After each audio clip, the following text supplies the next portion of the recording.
নমস্কাৰ প্ৰিয় বন্ধু বান্ধৱীসকল, কালিলৈ শাওণ মাহৰ দ্বিতীয় সোমবাৰ।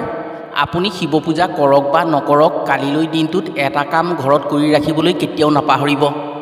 এই কামে আপোনাক শিৱ শক্তিৰ দ্বাৰা বিপদমুক্ত কৰাৰ লগতে ধন লাভত সহায় কৰিব। ইয়াৰ উপৰিও কালিলৈ শুক্লা ত্ৰয়োদশী তিথি।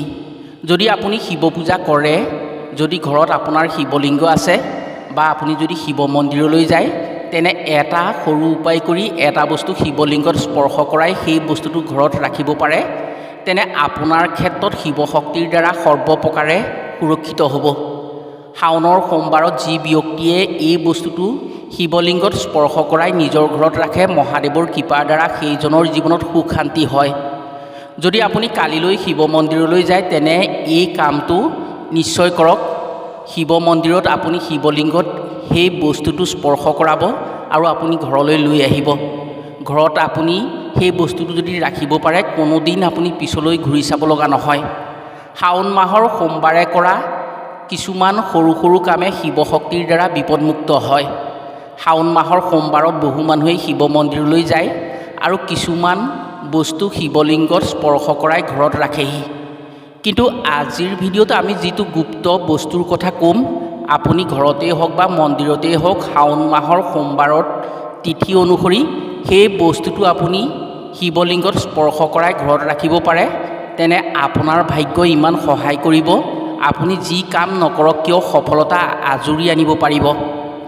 এই কামৰ জৰিয়তে আপুনি মহাদেৱৰ কৃপাৰ দ্বাৰা দৰিদ্ৰতা দূৰ কৰিব পাৰিব। আজিৰ ভিডিঅ'ত আমি আপোনাক জনাম, কালিলৈ সোমবাৰত শুক্লা ত্ৰয়োদশী তিথি পৰাৰ বাবে শিৱ মন্দিৰলৈ গ'লে কি কি বস্তু লৈ গ'লে বা ঘৰতে শিৱলিংগত কি কি বস্তু স্পৰ্শ কৰাই ঘৰত ৰাখিব পাৰিলে মহাদেৱৰ কৃপাৰ দ্বাৰা সেইখন ঘৰ সুৰক্ষিত হয় আৰু সেই ব্যক্তি সদায় মহাদেৱৰ দ্বাৰা কৃপা লাভ কৰিব পাৰে। মহাদেৱৰ প্ৰিয় কি বস্তু শিৱৰ চৰণত আগবঢ়াব পাৰিলে আশা পূৰণ হয় এই সোমবাৰত। শত্ৰু নাশ বা দৰিদ্ৰতা দূৰ কৰিবলৈ কি বস্তু শিৱলিংগত অৰ্পণ কৰিব লাগে শাওণৰ সোমবাৰত। আপুনি যদি মহাদেৱৰ ভক্ত, শাওণ মাহৰ সোমবাৰত যদি শিৱ মন্দিৰলৈ যোৱাৰ কথা আপুনি ভাবি আছে, তেনে আজিৰ ভিডিঅ'টো আধাতে এৰাৰ কথা কেতিয়াও নাভাবিব। আজিৰ ভিডিঅ'টো সম্পূৰ্ণকৈ চাব পাৰিলে শিৱ শক্তিৰ দ্বাৰা নিশ্চয় উপকৃত হোৱাৰ সুযোগ পাব। প্ৰিয় বন্ধু বান্ধৱীসকল, কথাসমূহ কোৱাৰ আগতেই আপোনাক এটি সৰু অনুৰোধ জনাওঁ। ভিডিঅ'টো যদি ভাল পায়, তেনে এটা লাইক কৰাৰ লগতে কমেণ্ট বক্সত ওম নমঃ শিৱায় বুলি লিখিবলৈ কেতিয়াও নাপাহৰিব। আৰু যদি আমাৰ চেনেললৈ প্ৰথম আহিছে, তেনে চেনেলটো ছাবস্ক্ৰাইব কৰাৰ লগতে অন্য 10জনে উপকৃত হোৱাকৈ ভিডিঅ'টো শ্বেয়াৰ কৰিবলৈ অনুৰোধ জনালোঁ। আপুনি যদি আপোনাৰ জীৱনত পাৰিবাৰিক ক্ষেত্ৰত সদায় সুখ শান্তি বিচাৰিছে আৰু ধন সুখ মন সুখৰ অধিকাৰী হোৱাটো কামনা কৰিছে, ঘৰলৈ অহা বিপদ বিঘিনি একেবাৰে নাইকিয়া কৰিব খুজিছে, শাওণ মাহৰ যিকোনো এটা সোমবাৰে আপোনাৰ ঘৰলৈ মহাদেৱৰ এখন ফটো আনক, য'ত মাতা পাৰ্বতী আৰু কাৰ্তিক গণেশ একেলগে থাকে। সেই ফটোখন আনি আপুনি গংগাজল ছটিয়াই তাত এটা ৰুদ্ৰাক্ষ অৰ্পণ কৰক। শাওণৰ সোমবাৰত ৰুদ্ৰাক্ষ অৰ্পণ কৰিলে ভোলানাথ সোনকালে সন্তুষ্ট হয়। কোনো ব্যক্তিয়ে যদি পাৰিবাৰিক ক্ষেত্ৰত সদায় সুখ শান্তি হোৱাটো বিচাৰে, ঘৰত গৃহকণ্ডল হোৱাটো কামনা নকৰে, তেনে মহাদেৱৰ পৰিয়ালযুক্ত এখন ফটো কিনি আনি গংগাজল ছটিয়াই তাত যদি এটা ৰুদ্ৰাক্ষ গুটি অৰ্পণ কৰে, সেই ব্যক্তিৰ ঘৰত স্বৰ্গসুখ বিৰাজ কৰে। আপোনাৰ ঘৰত যদি এই কাম কৰিব পাৰে শাওণৰ সোমবাৰে, অৰ্থাৎ কালিলৈ যদি আপুনি কৰিব পাৰে, কালিলৈ তিথিটো অতি সুন্দৰ তিথি, কিয়নো শুক্লা ত্ৰয়োদশী তিথি। যদি আপুনি এই কাম কৰে, আপোনাৰ ঘৰত কোনোদিন পৰিয়ালকেন্দ্ৰিক বিবাদ হ'ব নোৱাৰে। লোকবিশ্বাস অনুসৰি শাওণ মাহৰ সোমবাৰে যদি মহাদেৱৰ প্ৰিয় ডম্বৰু কিনি আনি মহাদেৱৰ শিৱলিংগক স্পৰ্শ কৰাই আপোনাৰ ঘৰৰ গোসাঁই ঘৰত সেই ডম্বৰুটো ৰাখিব পাৰে আৰু প্ৰতি সোমবাৰে যদি ৰ'দ খুৱাব পাৰে, সেই ব্যক্তিৰ ঘৰত ৰোগ ব্যাধিৰ পৰিমাণ একেবাৰে নাইকিয়া হ'ব। মহাদেৱৰ কৃপাত বিপদ বিঘিনি দূৰ হৈ ঘৰলৈ সুখ শান্তি আহে আৰু ঘৰখনত সদায় সুখ সমৃদ্ধি বৰ্তি থাকে। আপুনি যদি শাওণ মাহৰ সোমবাৰত এই কাম কৰে, তেনে নিশ্চিতভাৱে সুখী হ'ব পাৰিব। মহাদেৱৰ কৃপাত সকলো ক্ষেত্ৰত অপাৰ সুখ লাভ কৰিব পাৰিব। ইয়াৰ উপৰিও যদি শাওণৰ সোমবাৰে সন্ধিয়া মহাদেৱৰ অতি প্ৰিয় গছ বেলগছৰ গুৰিত ধূপ বন্তি জ্বলাই মহাদেৱ আৰু মাতা পাৰ্বতীৰ নাম স্মৰণ কৰি সেই বেলগছৰ গুৰিত পানী দিব পৰা হয়, তেনে সেই ব্যক্তিৰ জীৱনত অশান্তি দূৰ হয়। যি কৰ্ম কৰে সেই কৰ্মতে জয় নিশ্চিত হয়। পাৰিবাৰিক সুখ শান্তি আহে। শাস্ত্ৰ অনুসৰি শাওণ মাহৰ সোমবাৰে মহাদেৱ আৰু মাতা পাৰ্বতীয়ে সন্ধিয়াৰ সময়ত বেলগছৰ গুৰিত বিশ্ৰাম কৰে। এনে সময়ত যদি কোনো ব্যক্তিয়ে এই কাম কৰে তেনে মহাদেৱ আৰু মাতা পাৰ্বতীৰ কৃপাত সেই ব্যক্তিৰ জীৱনত আশা পূৰণ হয়। আপোনাৰ জীৱনতো যদি কিবা আশা আছে তেনে সেই আশা সঁচা কৰিবৰ বাবে শাওণ মাহৰ সোমবাৰে সন্ধিয়া বেলগছৰ তলত এদিন এই কাম কৰক, আপোনাৰ যিকোনো আশাই পূৰণ কৰিব পাৰিব। এই কামৰ 100% প্ৰমাণ আছে। জীৱনত আশা পূৰণৰ বাবে শাওণৰ সোমবাৰত এদিন হ'লেও আপুনি এই কাম কৰক, প্ৰমাণ নিজেই পাব।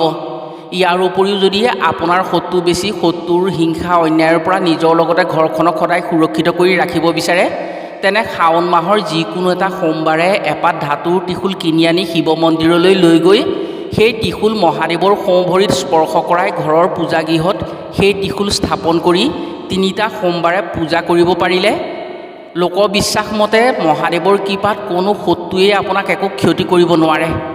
মহাদেৱৰ ত্ৰিশূলক পাশুপাত বুলি কোৱা হয়। ত্ৰিজগতত পাশুপাতেই হৈছে শত্ৰু নিধনৰ ডাঙৰ অস্ত্ৰ আৰু অব্যৰ্থ অস্ত্ৰ। সম্পূৰ্ণ ভক্তি আৰু বিশ্বাসেৰে যদি শাওণৰ সোমবাৰত এই কাম কোনো ব্যক্তিয়ে কৰিব পাৰে তেনে সেই ব্যক্তিৰ ক্ষেত্ৰত শত্ৰু শূন্য হৈ পৰিব, সদায় শত্ৰুমুক্ত হৈ চলিব পাৰিব। আপুনি যদি শাওণ মাহত শিৱ মন্দিৰলৈ যোৱাৰ কথা ভাবি আছে তেনে খালী হাতে কেতিয়াও নাযাব। সামৰ্থ্য অনুসৰি যি পাৰে মহাদেৱৰ বাবে লৈ যোৱাৰ চেষ্টা কৰিব। অন্য নোৱাৰিলেও এঘটি শুদ্ধ জল যদি মহাদেৱৰ শিৱলিংগত অৰ্পণ কৰিব পাৰে শাওণ মাহৰ সোমবাৰে, মনৰ কথা তেওঁৰ আগত প্ৰকাশ কৰে, আশুতোষ মহাদেৱে সেই মিনতি স্বীকাৰ কৰি আপোনাক কৃপা কৰিব। বহুতেই হয়তো এইসমূহ কথা ওলাই কৰি চলিব পাৰে। আমি তেওঁলোকক জনাওঁ যে শাওণ মাহৰ সোমবাৰত যদি মহাদেৱক ভক্তি কৰিব পাৰে মহাদেৱৰ শক্তিৰ প্ৰভাৱত সেই ব্যক্তিৰ উন্নতি আহে। শাস্ত্ৰ অনুসৰি শাওণ মাহত মহাদেৱ জাগ্ৰত অৱস্থাত থাকে। সেয়েহে মহাদেৱক শাওণ মাহত কোনো কথাই অৱজ্ঞা কৰিব নালাগে। মহাদেৱৰ ৰোষত পৰি কষ্টৰ সন্মুখীন হ'বলগীয়া হ'ব পাৰে। আজিৰ ভিডিঅ'ত আমি যিবোৰ কথা কৈ আছোঁ সেইবোৰ যদি আপুনি শাওণ মাহৰ সোমবাৰত কৰিব পাৰে তেনে আপোনাৰ ক্ষেত্ৰত যিকোনো দিশতেই উন্নতি আহিব। প্ৰতিজন লোকেই মন্দিৰতেই হওক বা ঘৰতেই হওক শাওণ মাহৰ সোমবাৰত মহাদেৱক এবাৰ হ'লেও নিজৰ মনৰ আশা পূৰণৰ বাবে পূজা প্ৰাৰ্থনা কৰে। আপুনিও যদি ইয়াৰ মাজৰ এজন হয় তেনে এটা কাম শাওণ মাহৰ সোমবাৰে নিশ্চয় কৰক, আপোনাৰ যিকোনো আশাই পূৰণ হ'ব। এই কামৰ ফলত আপোনাৰ উন্নতি নিশ্চিত হ'ব। আপুনি চাকৰি, ব্যৱসায়, ৰোগ ব্যাধি যিকোনো আশাই পূৰণ কৰিব পাৰিব মহাদেৱৰ কৃপাত। যদি আপুনি ধাৰ ঋণত ডুবি আছে এই কাম কৰাৰ পিছত বা এই উপায় কৰাৰ পিছত খুব কম দিনৰ ভিতৰত আপুনি ধাৰৰ পৰা মুক্ত হ'ব পাৰিব। শাস্ত্ৰ অনুসৰি জালুক হৈছে মহাদেৱৰ অতি প্ৰিয়। এই কথা বহু মানুহেই নাজানে। বহু শিৱ ভক্তইও এই কথা নাজানে যে মহাদেৱৰ বাবে জালুক আগবঢ়ালে ধন প্ৰাপ্তি হয়। শাওণৰ যিকোনো এটা সোমবাৰত পুৱা সোনকালে উঠি স্নান কৰিব। শাওণৰ সোমবাৰে বোৱতী পানীত বা বোৱতী নদীত আপুনি স্নান কৰিলে গংগাত স্নান কৰাৰ সমান পবিত্ৰতা পায়। স্নান কৰাৰ পিছত আপুনি শুদ্ধ বস্ত্ৰ পৰিধান কৰিব। এটা পাত্ৰত আপুনি পাত্ৰটো সম্পূৰ্ণকৈ জালুক ল'ব। পাত্ৰটো কিছু সৰু ল'ব। আপুনি জালুক ভৰ্তি কৰি ল'ব। পাত্ৰটো সৰুৱেই হওক বা ডাঙৰেই হওক জালুক কিন্তু পাত্ৰ ভৰ্তি কৰি ল'ব লাগিব। অন্য এটা পাত্ৰত আপুনি সম্পূৰ্ণকৈ বিশুদ্ধ পানী বা গংগাজল ল'ব। ইয়াৰ পিছত শিৱ মন্দিৰলৈ যাব বা আপোনাৰ ঘৰত যদি শিৱলিংগ স্থাপন কৰা আছে তাতো এই উপায়টো কৰিব পাৰে। শিৱলিংগৰ সন্মুখত নিজৰ মুখখন উত্তৰমুখীকৈ কৰি পানীখিনি প্ৰথমে শিৱলিংগত ঢালি দিব আৰু তাৰ পিছত আপুনি জালুকখিনি ঢালি দিব। শিৱলিংগত ঢালিব। শিৱলিংগত স্পৰ্শ কৰাৰ জালুকখিনি যেতিয়া তললৈ পৰিব নিজৰ 2 হাতেৰে যিমান পাৰে সিমান জালুক আপুনি পুনৰ সেই পাত্ৰটোত ভৰাই ঘৰলৈ লৈ আহিব। সেই জালুকখিনি আনি আপোনাৰ ঘৰৰ গোসাঁই ঘৰত ভালকৈ ৰাখিব। তাৰে 4টা জালুক আপোনাৰ ঘৰৰ চাৰিওদিশে মহাদেৱৰ নাম লৈ দলিয়াই দিব। যেতিয়া আপুনি কোনো কামৰ বাবে ঘৰৰ পৰা বাহিৰলৈ ওলাই যাব সেইদিনা সেই পাত্ৰৰ পৰাই এটা জালুক আপোনাৰ পকেটত ভৰাই নিব। চাকৰিৰ ইণ্টাৰভিউ, যিকোনো শুভ কাম, মাংগলিক কাৰ্য বা আদালতৰ গোচৰ সম্পৰ্কীয় যিকোনো কামত যদি আপুনি ওলাই যায় তেনে তাৰ এটা জালুক লৈ যাবলৈ নাপাহৰিব। আপুনি যি কামতেই নাযাওক কিয় সেই জালুকটো লৈ মহাদেৱৰ কৃপাত আপুনি সেই কামত সফল হ'বই আৰু আপোনাৰ উন্নতি আহিবই। এই জালুক লৈ যদি আপুনি লটাৰী বা জুৱা জাতীয় খেলত বহে তেনে আপোনাক কোনেও হেৰুৱাব নোৱাৰে।